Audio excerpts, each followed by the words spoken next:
ॐ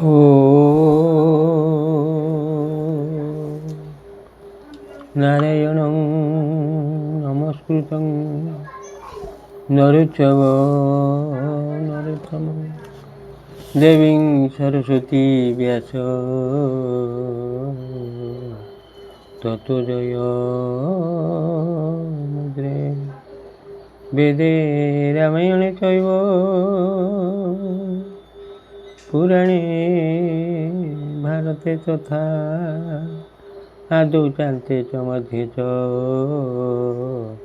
हरिसर्वत्र गीयते नमामि रामं रघुवंशमुख्यं नमामि रामं सुरकल्पवृक्षं नमामि रामं कमलायतक्षं नमामि रामं रघुनन्दनाख्यं श्रीराम जय राम जय जय राम जय रघुनन्दन जय घनश्याम श्रीराम जय राम जय जय राम जय रघुनन्दन जय घनश्याम भक्तवत्सल की जय राम नारायण की जय लक्ष्मण भगवान की जय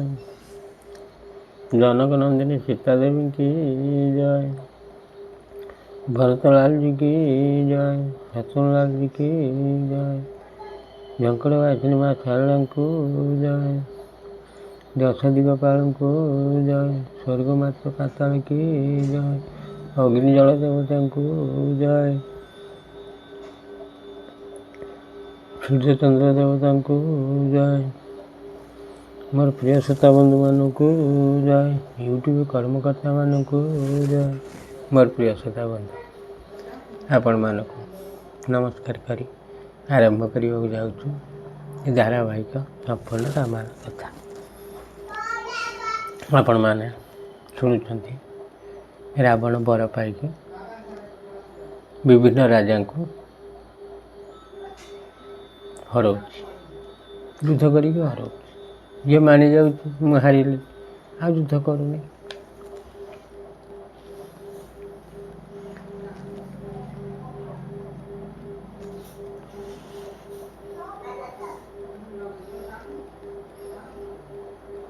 युद्ध चली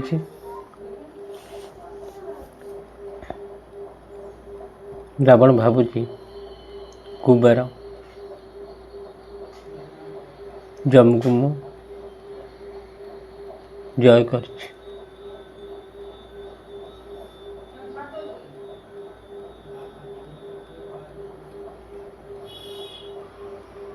ବର୍ତ୍ତମାନ ବରୁଣ ସହିତ ଯୁଦ୍ଧ କରୁଛି।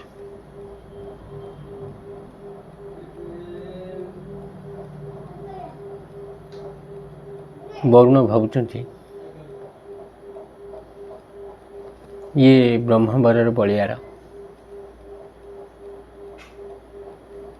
आ सहित जदि विवाद करमी जय करी हेनी आगो कलिया कथा कही विदा करदेवी धनुषर थोदे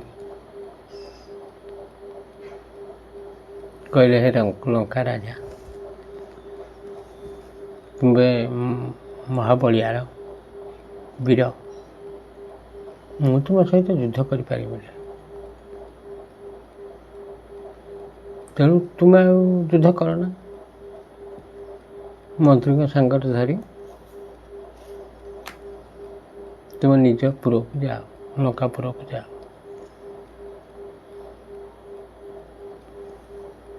ରାବଣ ତ ଯିଏ ହାରିବ କହିଦେଲା ବହୁତ ଖୁସି ହେଇଯାଏ କହିଲେ ଜଳପତି ମୁଁ ତୁମ ଉପରେ ସନ୍ତୁଷ୍ଟ ହେଲି ମୁଁ ଯାହା ଚିନ୍ତା କରିଥିଲି ତୁମ ପ୍ରାଣ ନେବି ବୋଲି ଆଉ ସେ କଥା ମୋ ମନରେ ନାହିଁ ତୁମ କହିବା କଥା ରକ୍ଷା କର ତୁମ ଭଣ୍ଡାରରେ ଯେଉଁ ସ୍ୱର୍ଣ୍ଣଦଣ୍ଡ ଅଛି ମୋତେ ସେଇଟାକୁ ଦେଇଦିଅ। ସେଥିପାଇଁ ମୋର ବହୁତ ଆଦର। ତାକୁ ପାଇଲେ ମୁଁ ବହୁତ ଖୁସି। ଆଉ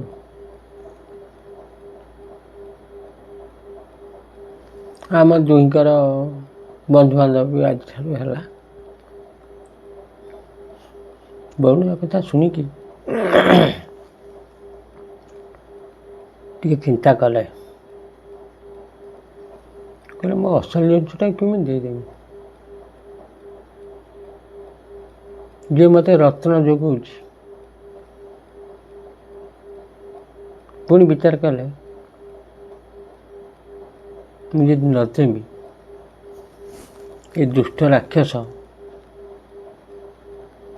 ରାଗି କ'ଣ କରିଦେବ। ତେଣୁ ଦେଇଦେବା ସବୁଠାରୁ ଭଲ। ଇଏ ଯେଉଁଠି ଦଣ୍ଡ ଥିବ ସେ ମୋର ହେଇକି ରହିବ। କେବେ ତାର କ୍ଷୟ ନାହିଁ କି ବୃଦ୍ଧି ନାହିଁ। ଇଏ ଆଉ ରାବଣ ଆଉ କେତେ ଦିନ ବଞ୍ଚିବ କି? ବିଷ୍ଣୁଙ୍କ ହାତରେ ନିଶ୍ଚିତ ଭାବରେ ମରିବ। ରାମଙ୍କ ସହିତ ଯୁଦ୍ଧ କରିକି ରାମ ତାକୁ ମାରିବେ। ମୋର ପ୍ରିୟ ଶ୍ରୋତା ବନ୍ଧୁ, ଆପଣଙ୍କର ସନ୍ଦେହ ଆସୁଥିବ, ଯୁଦ୍ଧ ସରିଛି, ରାବଣ ମରିସାରିଛି, ପୁଣି କ'ଣ ଏ କଥା? ମର୍ଯ୍ୟାଦା ପୁରୁଷ ରାମ ଶୁଣୁଛନ୍ତି, ଋଷି କହୁଛନ୍ତି।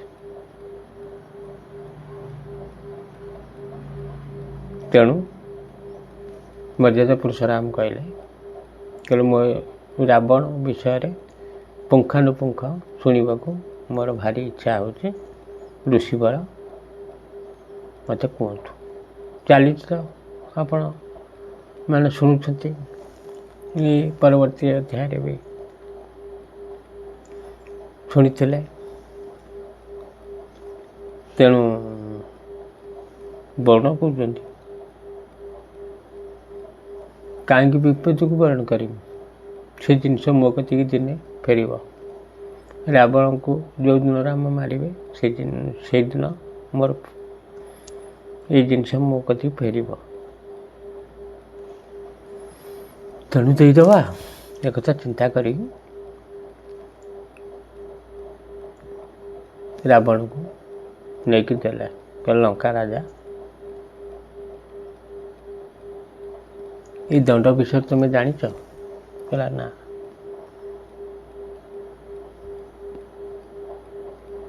ଇଏ ପ୍ରତିଦିନ ଅମୂଲ୍ୟ ରତ୍ନ ବର୍ଷା କରିବ। ଯେତେବେଳେ ଅଭିଷେକ ହେଉଥିବ, ମୁଣ୍ଡ ଉପରେ ରଖିଲେ ଅଷ୍ଟରତ୍ନ ଯାକେ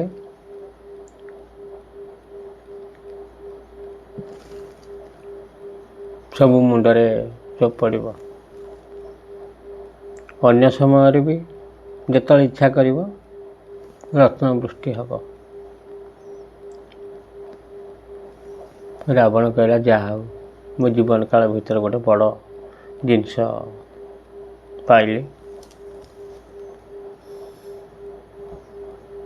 ରାବଣ ସେ ଦଣ୍ଡକୁ ମୁଣ୍ଡରେ ରଖିକି ବରୁଣକୁ ବହୁତ ପ୍ରଶଂସା କରି ମନ୍ତ୍ରୀମାନଙ୍କୁ ଧରି ପୁଷ୍ପକରେ ବସିକି ଫେରିଲା। ଯେଉଁ ବାଟେ ଆସିଥିଲା ଆଉ ସେ ବାଟେ ଗଲାନି। ଅନ୍ୟ ବାଟରେ ଯାଇକି ଲଙ୍କାପୁରରେ ପହଞ୍ଚିଲା। ପ୍ରଜାମାନେ ଦେଖିକି ବହୁତ ସନ୍ତୁଷ୍ଟ ହେଲେ। ରାବଣକୁ ବହୁତ ପ୍ରଶଂସା କଲେ। ତାପରେ କିଛି ସମୟ ରେଷ୍ଟ ନେଲା ପରେ ଆଉ ଥରେ ପାତାଳପୁରକୁ ଯିବାକୁ ଇଚ୍ଛା କଲା। ମନ୍ତ୍ରୀମାନଙ୍କ ସହିତ ପୁଷ୍ପକ ଯାନରେ ବସି ଗଲା। ଗୋଟେ ଅପୂର୍ବ ନଗର ଦେଖିଲା। ଇନ୍ଦ୍ରଭୁବନ ଠାରୁ ଆହୁରି ସୁନ୍ଦର। ଲଙ୍କାପୁର ଅପେକ୍ଷା ବି ଆହୁରି ସୁନ୍ଦର। ସୁବର୍ଣ୍ଣରେ ନିର୍ମିତ ହେଉଛି ଆମର ଯେଉଁ ସୁନାରେ ନିର୍ମିତ ହେଇଛି ସେ ଘର ଗୁଡ଼ିକ ଧ୍ୱଜ ପତାକା ଉପରେ ଉଡ଼ୁଛି। ଦ୍ୱାରବନ୍ଧ ଗୁଡ଼ାକର ବୈଦୁର୍ଯ୍ୟରେ ତିଆରି ହେଇଛି। ସୁନାର କପାଟ, ବିଭିନ୍ନ ଦାମୀ ଦାମୀ ଜିନିଷରେ ସେ ପୁର ତିଆରି ହେଇଛି। ରାବଣ ଦେଖିକି ବହୁତ ପ୍ରଶଂସା କଲା, ଏମିତି ଗୋଟେ ପୁର ପାତାଳ ଭୁବନରେ ଅଛି ନା।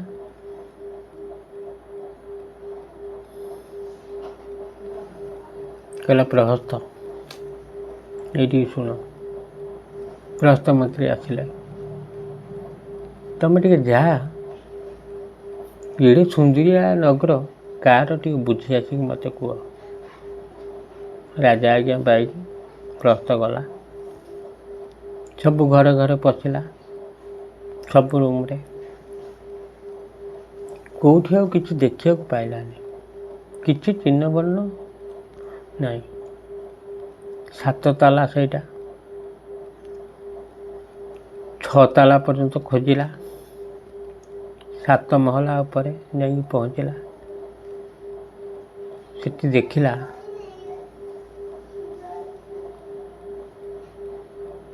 ଅପୂର୍ବ ପୁରୁଷ ତାଙ୍କ ତେଜ ବିରାଜମାନ କରୁଛି।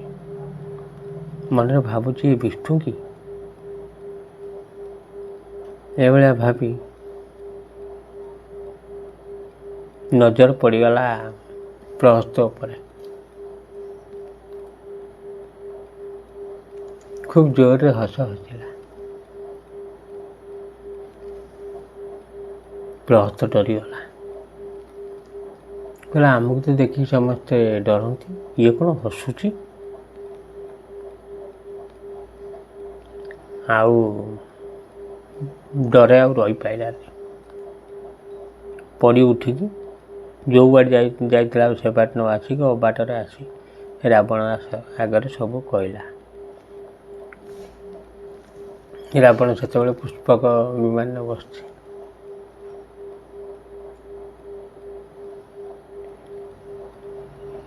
ଓହ୍ଲେଇଲା, ଓହ୍ଲେଇକି ଗଲା, 7 ତାଲା ପର୍ଯ୍ୟନ୍ତ ଗଲା। ପ୍ରହସ୍ତ ସବୁ କହିଦେଇଛି।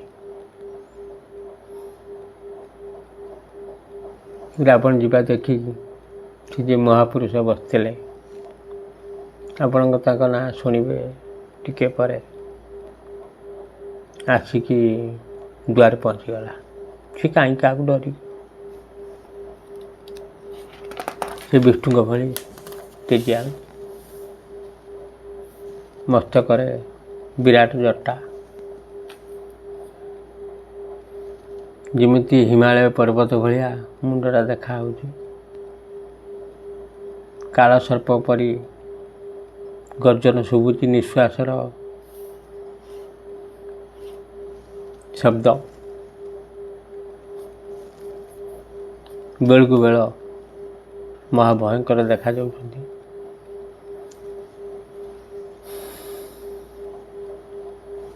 କୁଣ୍ଡଳ ନାଚିନ୍ତି ଏଡ଼େ ବଡ଼,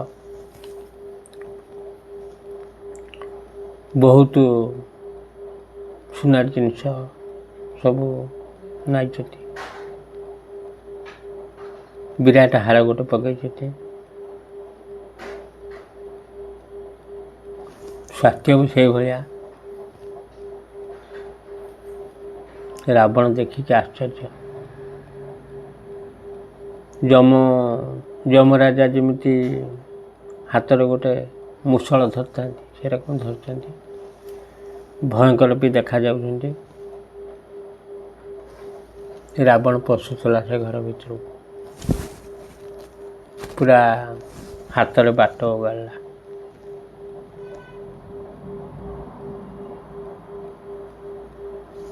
ରାବଣ ଦେଖିକି ଛାନିଆ, ପାଟିରୁ ଆଉ କଥା ବାହାରୁନି। କହିଲା ଏଇଟା କି ପାୱାରଫୁଲ୍ ଲୋକ। ରୋମ ତାର ଟାଙ୍କୁରି ଉଠିଲା, କ'ଣ କରିବୁ ବୋଲି ଆଉ ବାଟ ପାଇଲାନି। ରାବଣର ଅବସ୍ଥା ଦେଖିକି ଠୋ ଠୋ ହୋଇକି ସେ ପୁରୁଷ ବର ହସିଲେ। ତାପରେ କିଛି ସମୟ ପରେ ରାବଣକୁ କହିଲେ, ଆରେ ରାକ୍ଷସ ରାଜା, କାହିଁକି ଆସୁଛୁ କହ? ମିଛ ଫିଛ କହିବୁନି କି କପଟ କରିବୁନି।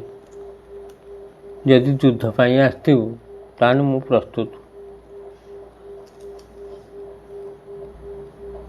ନା ବଳି ରାଜାଙ୍କ ସହିତ ଯୁଦ୍ଧ କରିବୁ? ସେ ଯେଉଁ ବିଷ୍ଣୁ ପାତାଳକୁ ଚାପି ଦେଇଥିଲେ, ଯେଉଁ ବଳି ରାଜାକୁ, ପାତାଳପୁରରେ ବିଷ୍ଣୁ ସେ ବଳି ରାଜା ଅଛନ୍ତି। ବଳି ରାଜା ସହିତ ଯୁଦ୍ଧ କରିବାକୁ ଆସିଛୁ? ଆଉ ଯଦି ଏ ଦୁଇଟା କଥାରୁ ନୁହେଁ, ଯଦି ଆଉ କେଉଁଥିପାଇଁ ଆସିଛୁ ତାହେଲେ କୁହ। ରାବଣ ତଳମୁହାଁ ହେଇକି ବସୁଛି। କ'ଣ କହିବ ଚିନ୍ତା କରିପାରୁନି, ଡରିଗଲାଣି ସେତେବେଳକୁ। ଯାହା ହଉ ଧୈର୍ଯ୍ୟ ସହକାରେ ରାବଣ କହିଲା, ରାବଣ ତ ଜ୍ଞାନ ବହୁତ, କହିଲା ଇଏ ପୁରା ତ ସ୍ୱର୍ଗପୁର ଭଳିଆ ଦେଖାହେଉଛି। ଇଏ ପୁର ଯାହାର, ମୁଁ ତା ସହିତ ଯୁଦ୍ଧ କରିବାକୁ ଆସିଛି।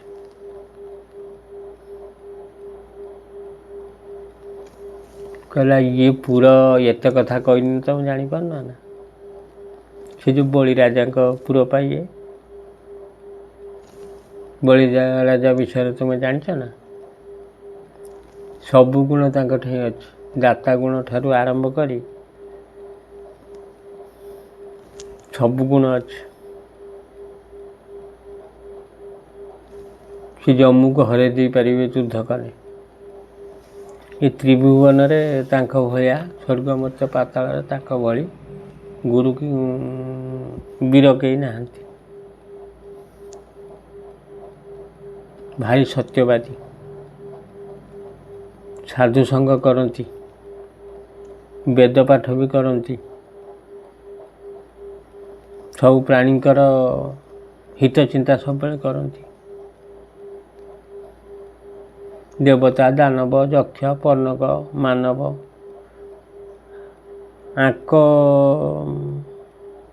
ଏମାନେ ଯେଉଁ କାର୍ଯ୍ୟ ନ କରିପାରିବେ, ବଳିରାଜା ସେ କାର୍ଯ୍ୟ କରିଦେବେ।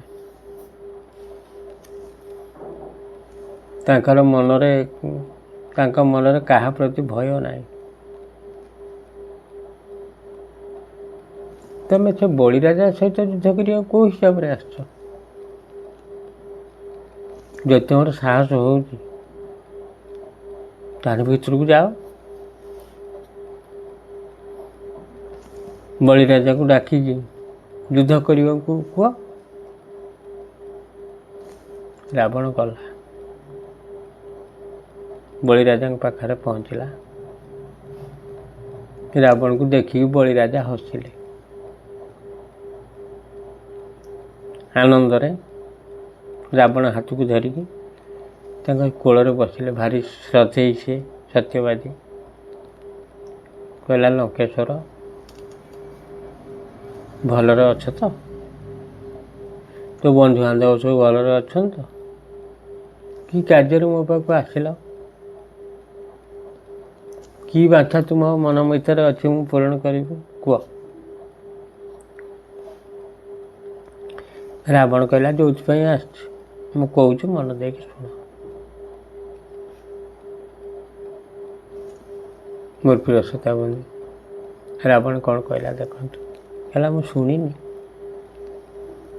ବିଷ୍ଣୁ ପାତାଳପୁରରେ ତୁମକୁ ବନ୍ଦୀ କରିକି ରଖିଛନ୍ତି।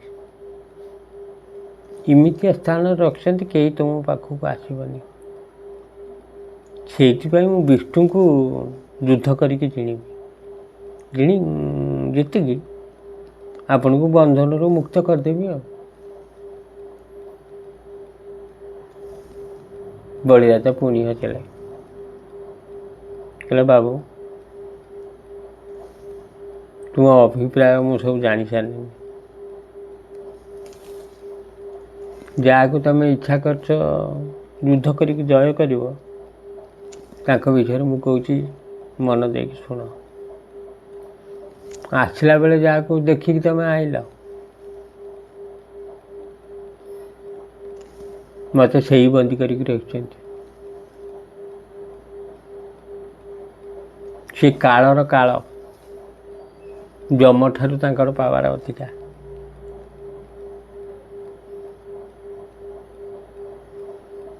ବଳିଷ୍ଠ ଅସୁରମାନେ ଯେତେ ସବୁ ପୂର୍ବରୁ ଥିଲେ, ଯିଏ ତାଙ୍କୁ ସବୁ ମାରିଛନ୍ତି।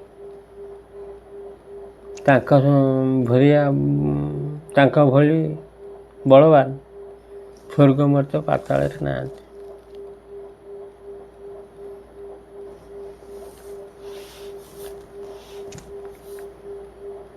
ସେ ତ ସୃଷ୍ଟିକର୍ତ୍ତା।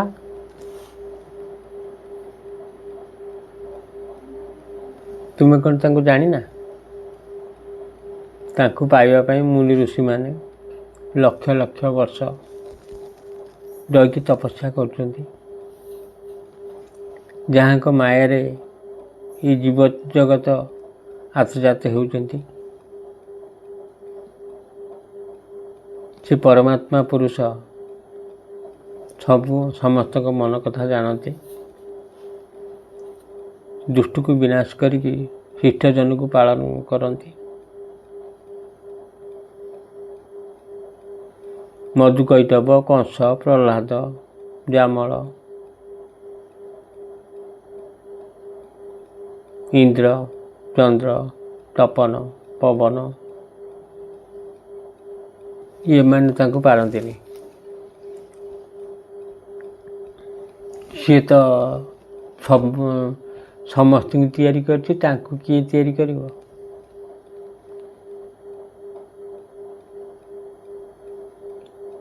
ପୂର୍ବ କାଳରେ ରାକ୍ଷସମାନେ ତପସ୍ୟା କରିକି ବହୁତ ଉପକାର ପାଇଛନ୍ତି।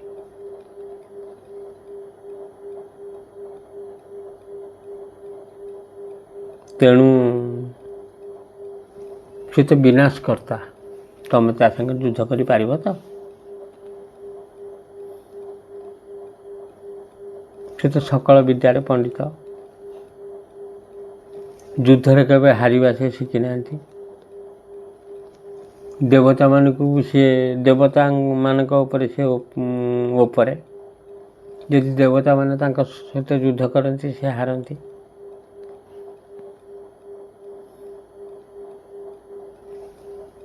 ସେ ସ୍ୱର୍ଗପୁର ଅଧିକାରୀ।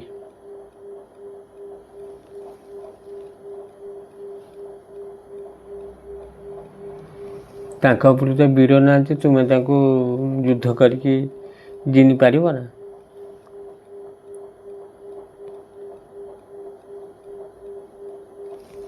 ଏକଥା ସବୁ ରାବଣ ଶୁଣି ସାରିଛି, ଟିକେ ଭୟ କଲାଣି। ପୁଣି ସିଏ କହିଲେ, ଦେଖୁଛ ତାଙ୍କର ତେଜ, ସେ ବାଟେ ଆସିଥିବ ପଚାରିକି।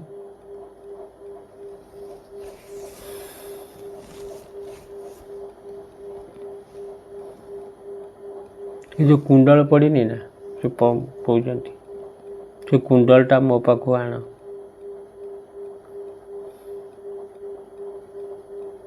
ତାପରେ ମୁଁ ସବୁ କଥା କହିବି। ମୋର ପ୍ରିୟ ଶ୍ରୋତା ବନ୍ଧୁ, ରାବଣ ଯାଇକି କହିଲା, ଏଇ କୁଣ୍ଡଳଟାକୁ ମୋତେ ନେବାକୁ କହୁଛନ୍ତି। ମନରେ ଟିକେ ଗର୍ବ ଅହଙ୍କାର ଆସିଲା। ବାଁ ହାତରେ ଉଠେଇଲା। ବାଁ ପାଖରେ 10ଟା ହାତ, ଡାହାଣ ପାଖରେ 10ଟା ହାତ ରାବଣର। ତାକୁ ତୁଚ୍ଛ ଜ୍ଞାନ କରିକି ବାଁ ହାତରେ ଉଠେଇଲା। ସେ କୁଣ୍ଡଳ କ'ଣ ରାବଣ ଉଠେଇ ପାରିଲା? ନା, ଟିକେ ଘୁଞ୍ଚେଇ ପାରିଲାନି। ତାପରେ 20ଟା ଯାଇକି ହାତ ଲଗେଇଲା, ତଥାପି ଘୁଞ୍ଚେଇ ପାରିଲାନି। ରାବଣକୁ ନାଜ ମାରିଲା, ମୁହଁ ତଳକୁ କରି ପୁଣି ଚେଷ୍ଟା କଲା।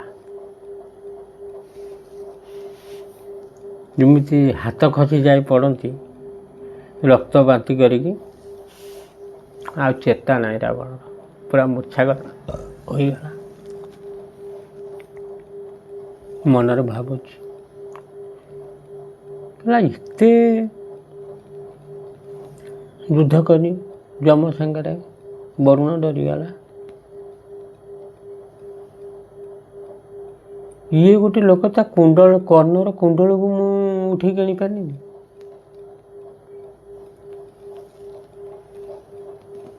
ବଳିରାଜା କହିଲେ, ରାବଣ ଶୁଣ,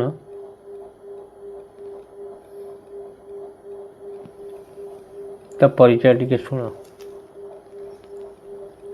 ଆମ ବଂଶରେ ହିରଣ୍ୟକଶିପୁ ନାମରେ ଥିଲେ, ତମେ ଜାଣିଥିବ। ସେ ମହାବୀର ପୃଥିବୀରେ। ଏଇ ଯେଉଁ କୁଣ୍ଡଳ ଆଣିବାକୁ ଯାଇଥିଲ, ତାଙ୍କରି କର୍ଣ୍ଣର କୁଣ୍ଡଳ ଇଏ। ଅଗ୍ନି ଦେବତା ବି ତା ସାଙ୍ଗରେ ସମାନ ହବନି। ଇଏ ଗୋଟିଏ ପଟ, ଗୋଟେ କାନର କୁଣ୍ଡଳ। ଏଇ ଯେଉଁ ପର୍ବତ ଦେଖାହେଉଛି, ଆଉ ଗୋଟେ ପଟ ସେଇ ପର୍ବତ ଉପରେ ଅଛି। ଦେଖ କେମିତି ଝଲମଲ ଦେଖାଯାଉଛି।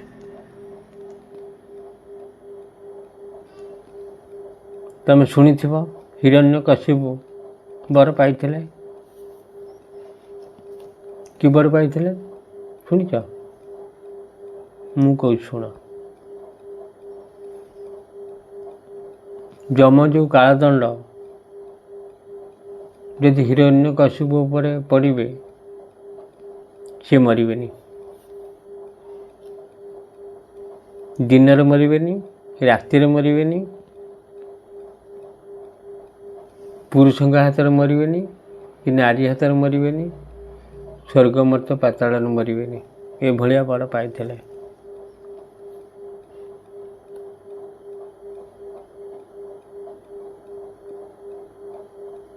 ଏଭଳିଆ ବର ପାଇକି ତୁମେ ରାବଣ ଜାଣିଥିବ,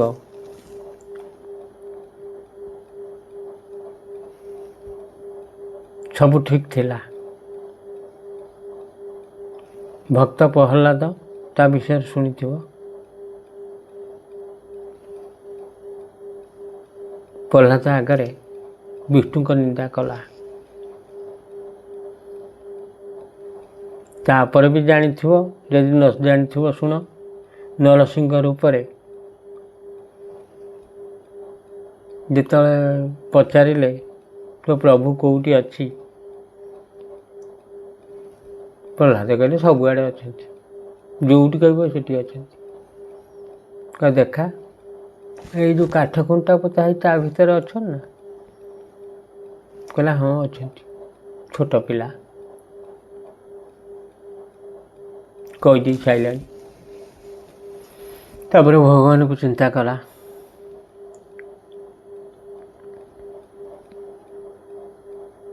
ତାପରେ କହିଲେ ଯଦି ଅଛନ୍ତି, କହିଲା ଜଣୁ କୁରାରେ ଆଣ। କାଠକୁ ଚିରିଲେ, ତା ଭିତରୁ ନାରାୟଣ ମୂର୍ତ୍ତି ବାହାରିକି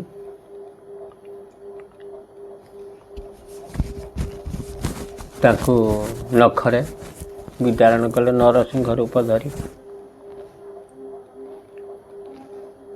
ବିଦାରଣ କଲେ। ମୋର ପ୍ରିୟ ଶ୍ରୋତା ବନ୍ଧୁ, ସେ ବିଷୟ ଆପଣମାନେ ଶୁଣିଥିବେ। ଆଉ ତୁ ତାଙ୍କୁ ସାମାନ୍ୟ ବୋଲି ଭାବୁଛୁ ରାବଣ? ସେ ଦେବତାଙ୍କ ଉପରେ ବଡ଼।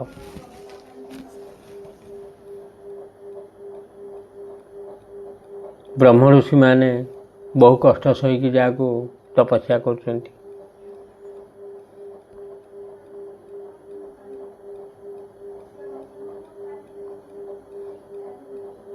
କହିଲା ମୃତ୍ୟୁ କାଳଦଣ୍ଡ କ'ଣ ରାବଣ କହୁଛି? ଯମ ଯେଉଁ କାଳଦଣ୍ଡ ଧରିଛନ୍ତି, ଏଗୁଡ଼ା ସବୁ କ'ଣ ଧରିଛନ୍ତି? ସେ ତ ସବୁ ଦେବତାଙ୍କ ଉପରେ, ସେ ସବୁ କିଛି ଧରିପାରିବେ।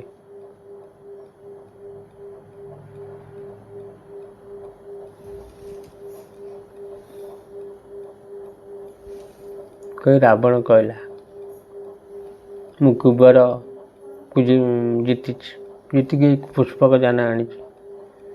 ଯମ ସହିତ ଜିତିକି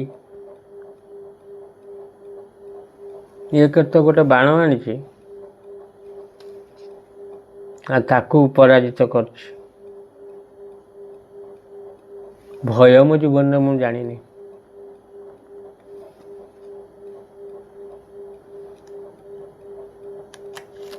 ତାପରେ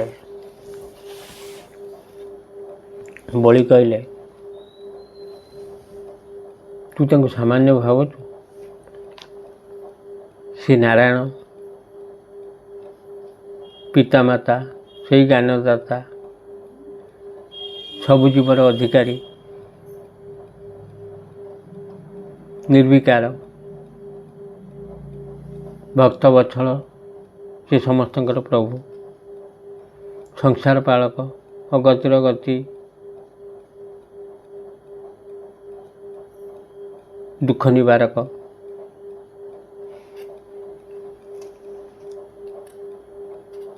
ତୁ ମୂଢ଼ ତାଙ୍କୁ ଜାଣିପାରିବ ନା?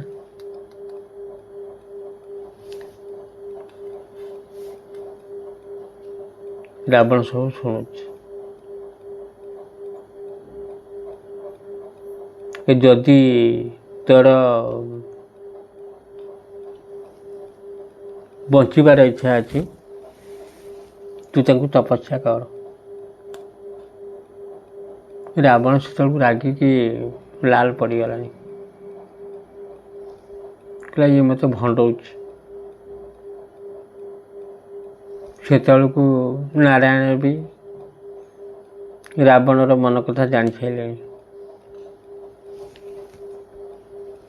କହିଲା, ଆଜି ମାରିଦେମି। ନାରାୟଣ ମନ ଭିତରେ ଚିନ୍ତା କରୁଛନ୍ତି, ଆଜି ମାରିଦେମି ରାବଣକୁ। ପୁଣି ଚିନ୍ତା କଲେ, ଆକୁ ଯଦି ମାରିଦେମି, ବ୍ରହ୍ମା ଧରା ପଡ଼ିଯିବ। ବ୍ରହ୍ମାଙ୍କ କହିବା କଥା ଅସତ୍ୟ ହୋଇଯିବ। ତେଣୁ ଗୋଟେ ବିଧାତା, ଯାହାଙ୍କୁ ବ୍ରହ୍ମା ସମସ୍ତେ କହନ୍ତି, କିଏ ବି ବିଧାତା କୁହନ୍ତି, ତେଣୁ ତାଙ୍କ ବର ମିଥ୍ୟା ହୋଇଯିବ। ବ୍ରହ୍ମାଙ୍କୁ ଆଉ କେହି ବିଶ୍ୱାସ କରିବେନି। ଏକଥା ଚିନ୍ତା କରି ନାରାୟଣ ଚିନ୍ତା କଲେ, ଏଠୁ ଅନ୍ତର୍ଧ୍ୟାନ ହୋଇଯିବା ସବୁଠାରୁ ଭଲ।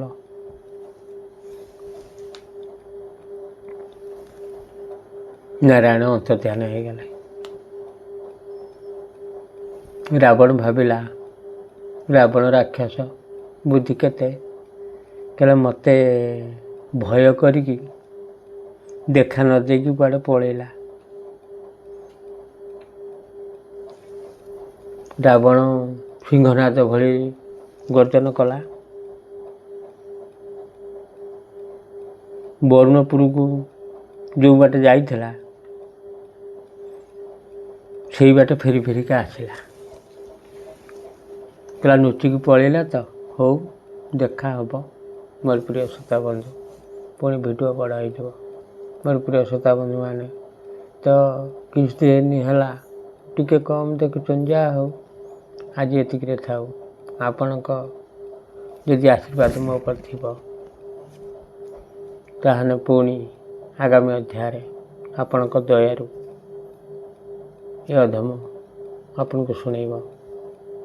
କିଛି ନହେଲେ ବି ଭଲ ଲାଗୁଥାଉ ବା ଖରାପ ଲାଗୁଥାଉ, ରାମ ନାମ ଯଦି କର୍ଣ୍ଣର ଶୁଣିବା, କର୍ଣ୍ଣ ପବିତ୍ର ହୋଇଯିବ। ଆପଣଙ୍କ ମାନଙ୍କ ଦୟାରୁ ଯାହା ହଉ ରାମ ନାମ ଟିକେ ଆମ ମୁଖରେ କହିବା ସୁଯୋଗ ଟିକେ ମିଳୁଛି, ମା ଝଙ୍କଡ଼ବାସିନୀ ମା ଶାରଳାଙ୍କ ଦୟାରୁ। ତେଣୁ ସେଇ ନାରାୟଣ ଆପଣମାନଙ୍କୁ, ଆପଣମାନଙ୍କର ପରିବାରକୁ, ଆପଣମାନଙ୍କର ପିଲାମାନଙ୍କୁ ସମସ୍ତଙ୍କୁ ସେ ନାରାୟଣ ଉଦ୍ଧାର କରନ୍ତୁ, ଭଲରେ ରଖନ୍ତୁ। ଖାଲି ସେତିକି ନୁହେଁ, କି ଯେତେ ବିଶ୍ୱରେ ମୋର ଗୁରୁଜନ ଅଛନ୍ତି, ଆଉ ମୋର ପ୍ରିୟ ଶ୍ରୋତା ବନ୍ଧୁ ଅଛନ୍ତି, ସମସ୍ତଙ୍କୁ ସେ ରାମ ନାରାୟଣ ଅତି ଭଲରେ ରଖନ୍ତୁ। ଏତିକି ନିବେଦନ କରି ଆଜି ବିଦାୟ ନେବା ତା ପୂର୍ବରୁ ଗୋଟିଏ ଅନୁରୋଧ, ଆପଣମାନେ ଏ ଅନୁଷ୍ଠାନ ପ୍ରତି ଟିକେ ଦୟାକରି ସବୁ ଶ୍ରୋତାବନ୍ଧୁମାନେ ଟିକେ ସବସ୍କ୍ରାଇବ୍ କରିବେ ଆଉ ଲାଇକ୍ ଟିକେ କରିବେ। ଏତିକି କହି ବିଦାୟ ନେଉଛି। ଜୟ ଶ୍ରୀରାମ।